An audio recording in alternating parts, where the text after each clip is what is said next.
Hello दोस्तों, welcome to my channel. दोस्तों, अपनी इस वीडियो को स्टार्ट करने से पहले मैं नए आने वाले यूज़र से ये रिक्वेस्ट करूंगी कि वो हमारे चैनल को सब्सक्राइब करके जल्दी से बेल आइकन के बटन को प्रेस कर दें।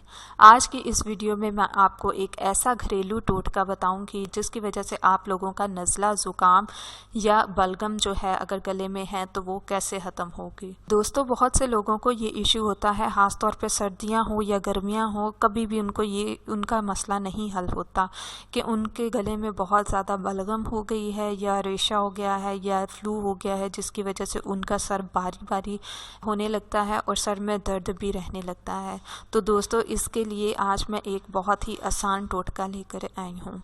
आप लोगों ने क्या करना है, आप लोगों ने एक बड़ी वाली किशमिश ले लेनी है, उसको आप लोगों ने सेंटर से कट करना है और उसमें आपने काला नमक डाल लेना है। जब आप काला नमक उसमें ऐड कर लें तो आपने उसको तवे पे गर्म करने के बाद आप उसको खा लें। आप देखेंगे कि आपके गले में जो रेशा जमा हुआ है उसकी आपको उल्टी आएगी, तो आपका रेशा बाहर निकल जाएगा।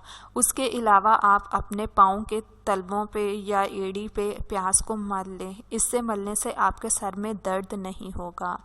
और दूसरा जो है सर का दर्द, उसके लिए आप ये भी इस्तेमाल कर सकते हैं, थोड़ा सा नीम गर्म पानी लेके उसमें आप कॉफ़ी मिलाएं और उसको पी जाएं। इससे भी आपके सर में दर्द नहीं होगा।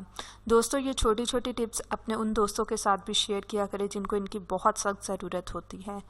ये थे आज के हमारे बेनिफिट्स और टिप्स। मज़ीद वीडियोज़ के लिए हमारे चैनल को सब्सक्राइब करके जल्दी से आप लोग बेल आइकन के बटन को प्रेस कर दें।